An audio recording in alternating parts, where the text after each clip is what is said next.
Hey guys, and welcome to Tencast, a tennis podcast.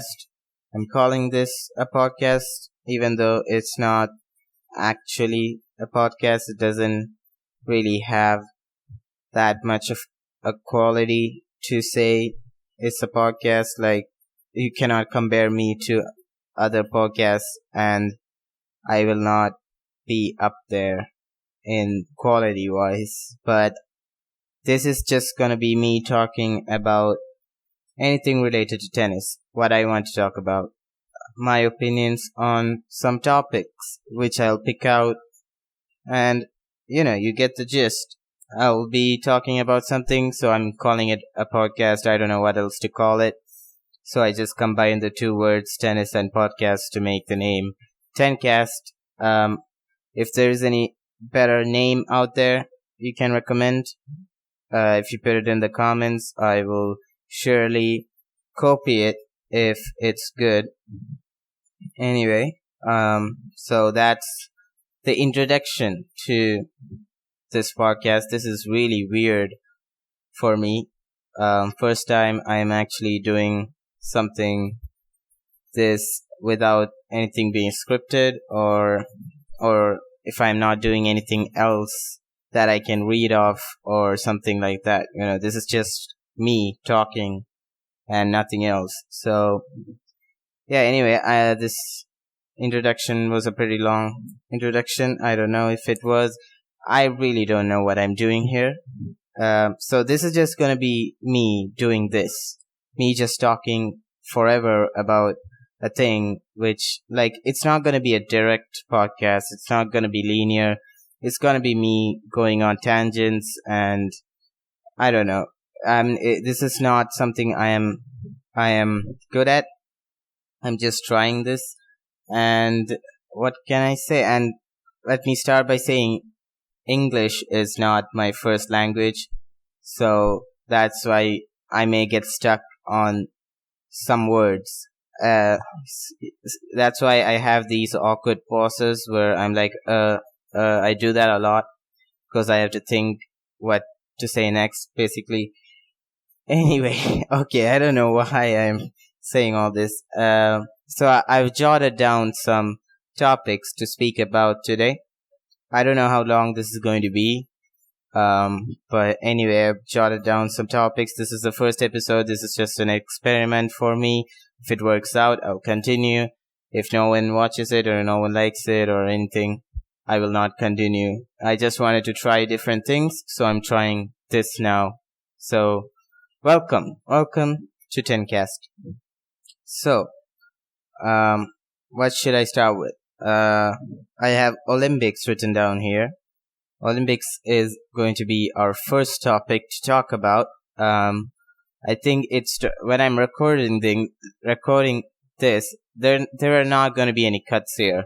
I'm going to make a lot of mistakes, but I'm not going to cut it out because I don't think you're supposed to cut anything out of a podcast. Like, if there are mistakes, there are mistakes. I don't know how this works, but I'm not cutting anything out. If there are mistakes, it's going to stay there.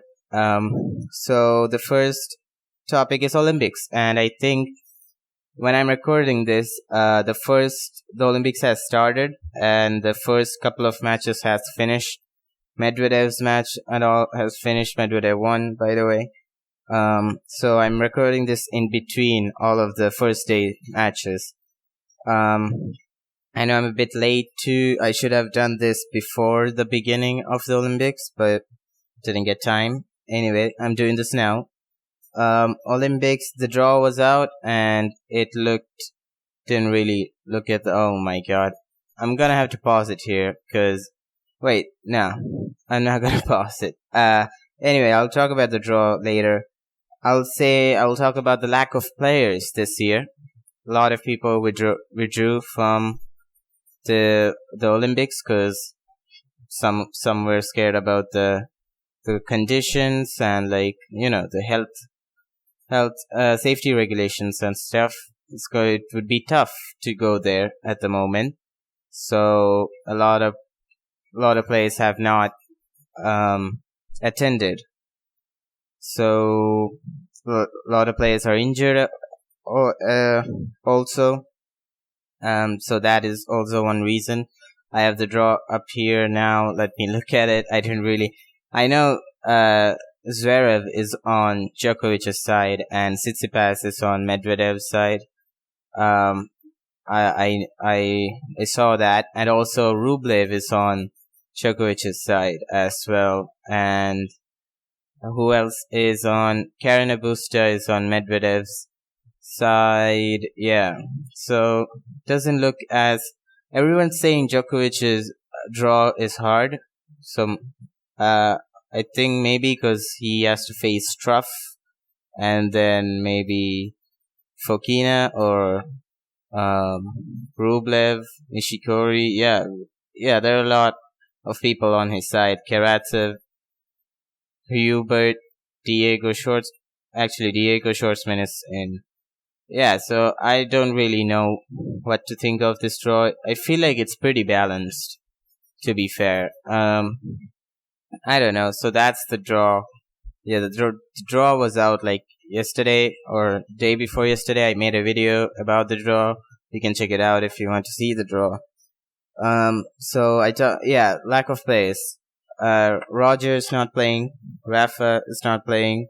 Roger, I think it was knee injury, or his knee isn't as good now after Wimbledon, is what he said, so he cannot compete. Rafa, just after the French Open, he said he won't be playing Wimbledon or Olympics. He will be coming back in Washington just after Olympics. I think August 1st week is ATP 500 tournament Washington, and Rafa is coming back on that after French Open.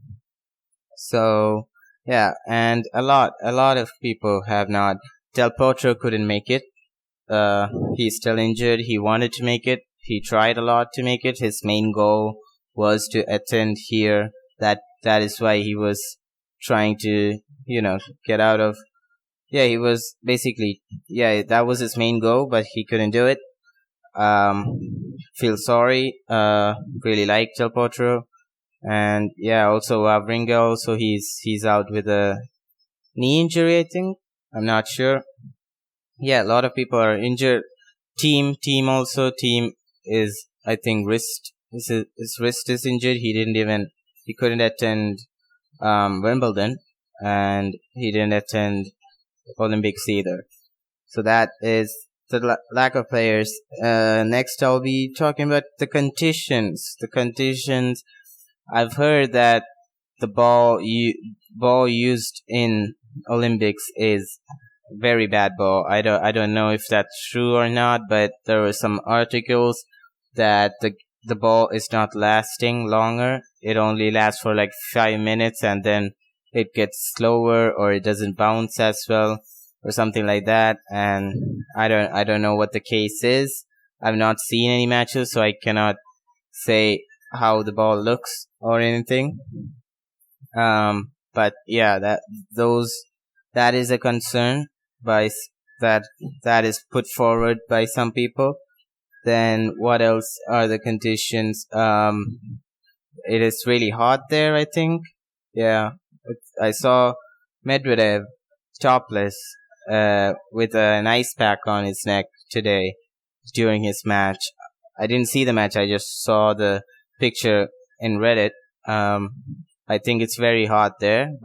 And what else was the condition? Also the village, the Olympic village. They have a single bed for everyone which is made out of cardboard, I think, to prevent from the players having sex, basically. And I knew, I was like, what? Why would they do that? Who would have sex during that? I didn't know it was a big thing. In Olympics, everyone has sex, apparently. I don't know. I Googled about it, and then I found out, it's an actual problem. That is why they took the prevention to give cardboard beds. I don't know what it is. But I think it is not mandatory for everyone to stay in the village. They can also stay in a hotel or something if they don't want to stay in here. But a lot of people are staying in the village. Djokovic and Medvedev all are staying in the village, even though they could go and stay in a hotel or something, but they are staying here. I don't know. Though I think those are all the conditions I wanted to talk about. I think I've jotted down some things like Olympics draw, lack of players, conditions. Now the next I've written down is predictions. Yeah, I should have done the predictions a bit that is why I said I'm a bit late, because it's already started now, some matches. So my predictions would be based off that, right? Like I can't. Basically, Novak is the safe option. It's like you can't go with that prediction. Like you can't go wrong with that predictions. It's the safest. Like it's the most plausible, probable. So that is there, but I'm not choosing that because like everyone knows that. If I'm going for predictions, I think Medvedev is up there. It's the number 2 seed. It's a hard court, and he's good in hard courts. Also, the conditions, it's slow. I think the court is very slow in Tokyo. So that is a big factor. So I was thinking Medvedev is big there, but since the court is slow, maybe swaying towards Tsitsipas. I don't know. Medvedev still does well, even on slow hard courts. So I don't know. I'm swaying towards Medvedev or Tsitsipas. I would have gone with Medvedev if it was like a normal hard court, but since it's like the ball is slow, the court is slow, it's very hot. I don't know. So my predictions, I think I'm gonna go with Medvedev. By the way, I'm a fan of Federer and Medvedev. Federer first. I've been a fan of Federer for years, and Medvedev, like last year, the US Open, basically, you know which US Open it was. Medvedev made it to the final 2019 against Nadal. After that, I was a fan of him. I liked his personality, even though it comes off as rude a bit, but I think he is the only one who actually expresses himself. Honestly, I don't know. Anyway, that is just my opinion. That is why I like him. You can have different opinions. All of the things I'm saying here are just my opinion, so don't take it as a fact and be like, oh, okay, you can say you're wrong. Like, that is your opinion. Anyway, what am I saying? Yeah, so that is why I'm rooting for Medvedev, but I also really think Medvedev has a chance because it's hard court. I have not seen him playing at a hard court after Australian Open, because this is the next tournament with the hard court. So it's the hard court swing is coming back. So after this, I can predict like, okay, he's playing well here. But the last time he played on a hard court, he made it to the final in Australian Open. So I'm going with Medvedev for the predictions, or Tsitsipas. Tsitsipas could do something. I don't know. Tsitsipas, I have things to talk about. After I think I've jotted down something.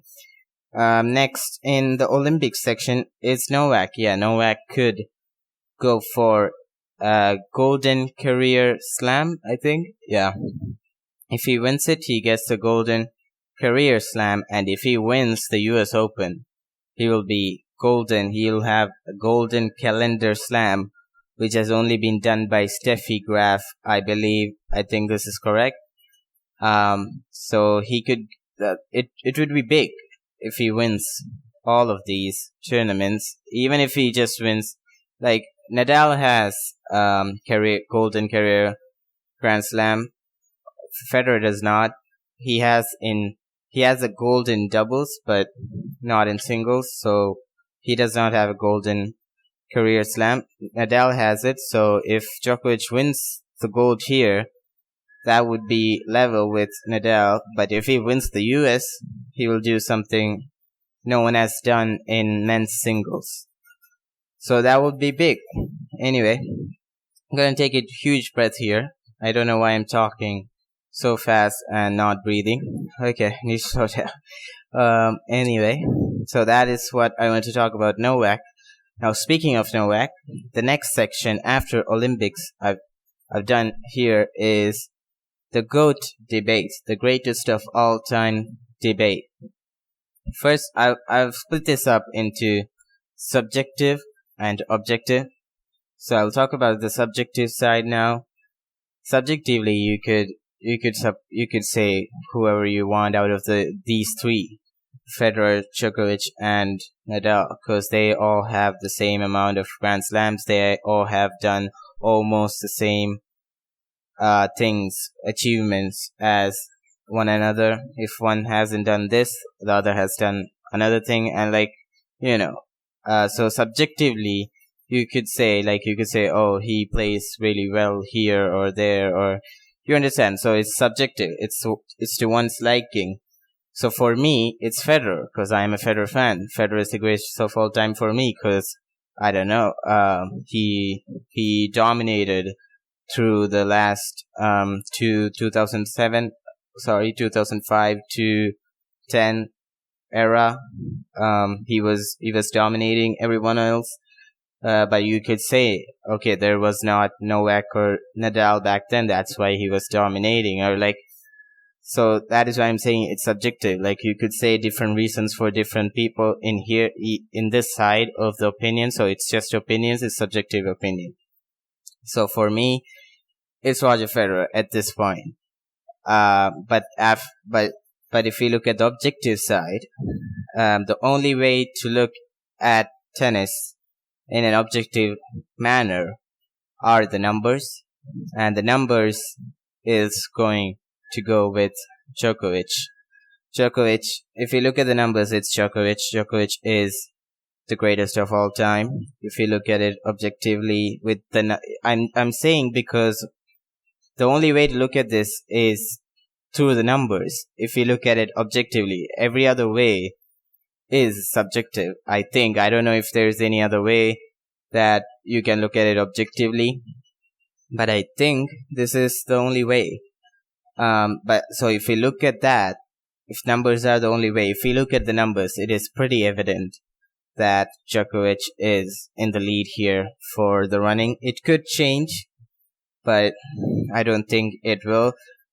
And the Grand Slam title number, I think Djokovic is going to run away with it. I think 2025, 23, I don't know. He will end in the lead, in my opinion. I think so. It hurts me to say this, because I am a huge Federer fan, as I've told in this podcast several times now. But you have to, at this point, no one can disagree here, unless Federer makes a miraculous comeback, or Nadal makes a miraculous comeback and just goes on a run. But as of now, Djokovic is the pretty big contender here for the throne of greatest of all time. And I don't think Federer is going to win another slam. Nadal could have won, maybe. I don't even think Nadal can do it. I don't know. These are just something I've been thinking about. These are my predictions. I don't think Federer can come back. I don't know if maybe he will. It could happen. Anything can happen. But I don't think Federer or Nadal is gonna win another one. Nadal has even more chance than Federer, but still I don't think he will. But maybe he could win one more French. Maybe he could go to win a lot. I don't know. I'm just putting my thoughts out there. So that was the thing I wanted to talk about, the GOAT debate. I think this is going to be a pretty short podcast. If I am, it's not really a podcast. I'm just talking about something, because it's not long enough to be called a podcast, I think. And it's not really that clear cut. And it's not really the quality is not up there to be called. Anyway, I'm calling it that because I don't know what else to call it. If you guys can suggest anything else that I could call it, you could put it down in the comments. I don't know even if anyone is still hearing this at this point. Maybe I'm just talking to a void. I don't know, because I don't know if anyone's watching this. Anyway, let's move on. To the next thing I've jotted down is Medvedev's missed opportunity at number 1. Yes, he had a chance to get to number 1, which he did not capitalize on, but admittedly, I don't think he could have because of Djokovic, but maybe he could have, before the French Open. After the Australian Open, he got into the number 2 spot, just after one more tournament, I think. Not just after Australian Open, and then another tournament he played at 250, and then he got into the number 2, which was a big deal, because no one outside of Federer, the big 4, had got up to the number 2 spot. And the last person was Hewitt. That was in 2005 or something. I don't know. So it was a big deal. But the thing was, he was close to getting to number 1 because he did not do well in the past clay season. So he could have racked up a lot of points in this year's clay season if he had played well, because everything would be a bonus. He didn't have anything to defend in the clay season. So if he had done well in the clay season, there was a chance he could get up to the number 1 spot. Coming into French Open, if he had made it to the final and Djokovic did not make it to the final, he could have been number 1. He didn't even have to have a good clay season. He just had to have a good French Open. Before the French Open, there was 2 Masters and 2 500 tournament, and he didn't really do anything there either. First round, second round, exit. If he had done moderately well there, he wouldn't have had to make it to the final in the French Open to be number 1. It's because he did really poorly in the clay season that he had to get to the final, and Djokovic not make to the final in the French Open to make him number 1. So he had a real chance there. He had a real chance that no one ever has had in a long while. After Murray, I don't think anyone's been that close. Still, I think he's 2,000 points or something away, but I don't think it's possible now, because even in the Wimbledon, he didn't have that much points. He had 3 third round, I think, was his best. So I think that was last year. So he had only 3 third round points to defend.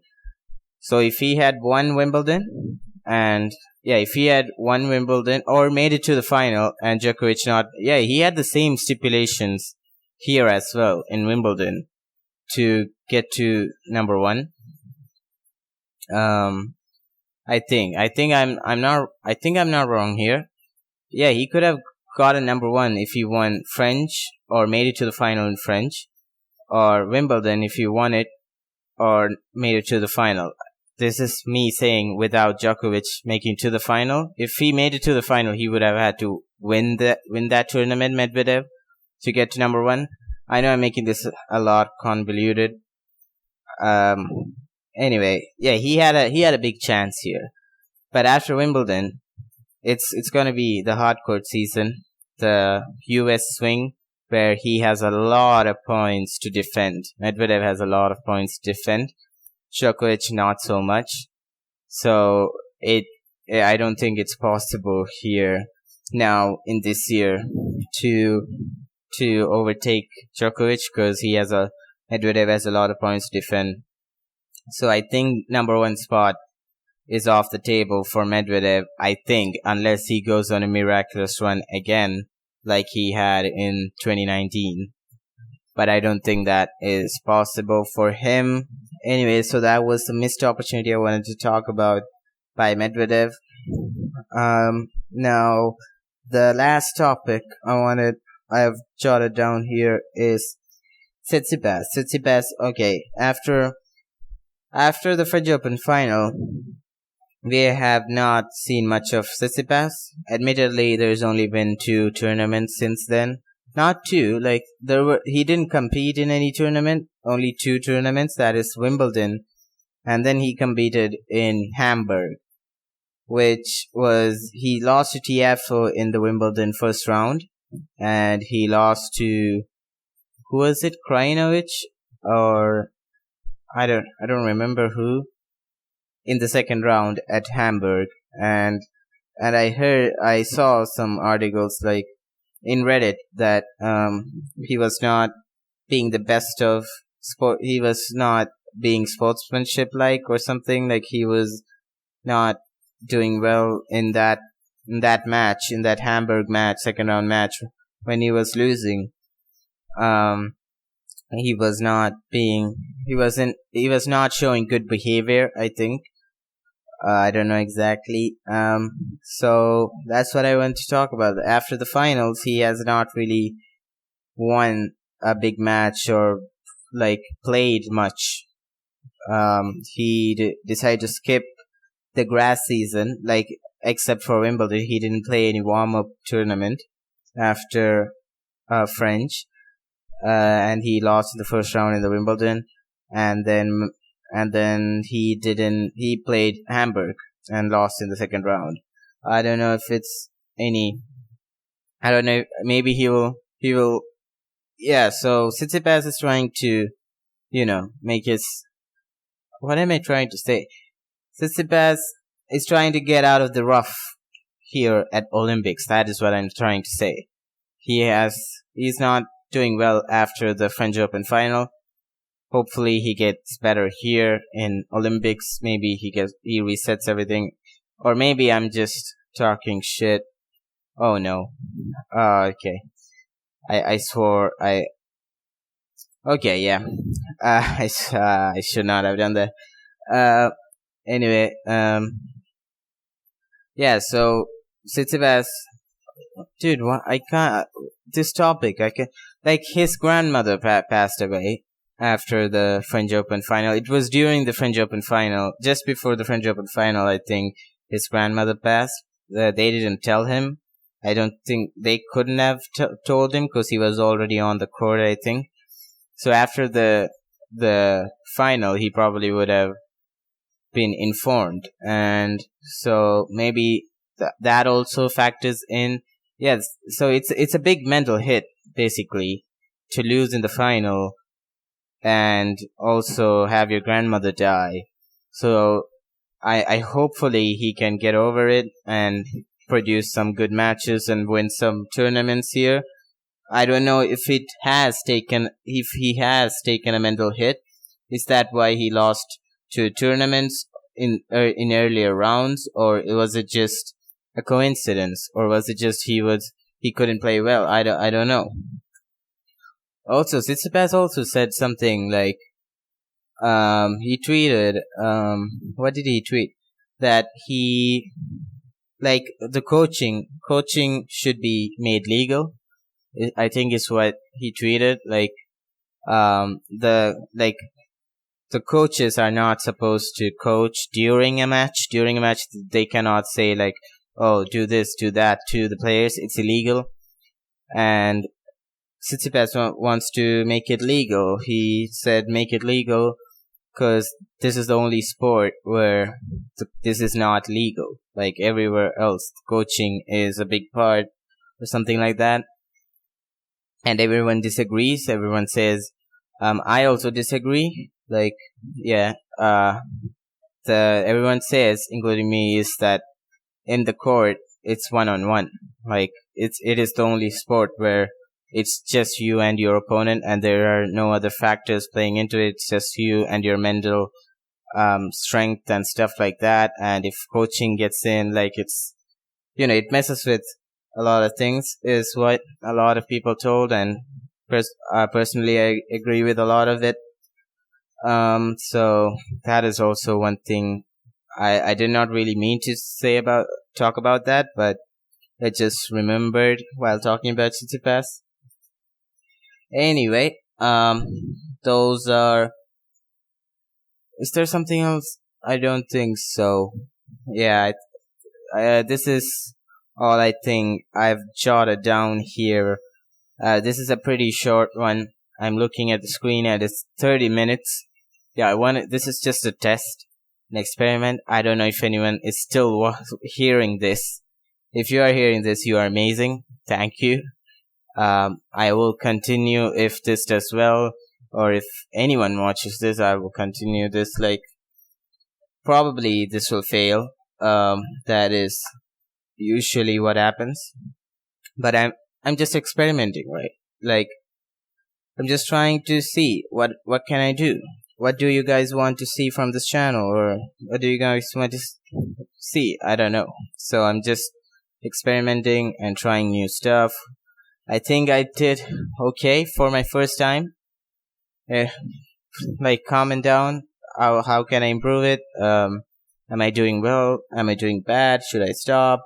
Should I continue? If I should continue, please comment down. Like, if anyone's hearing this, I don't think anyone is. Anyway, how do I close this out? I'm gonna say this has been the first episode of Tencast.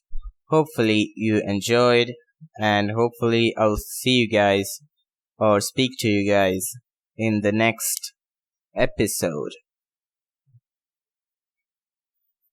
Also, subscribe if you like this.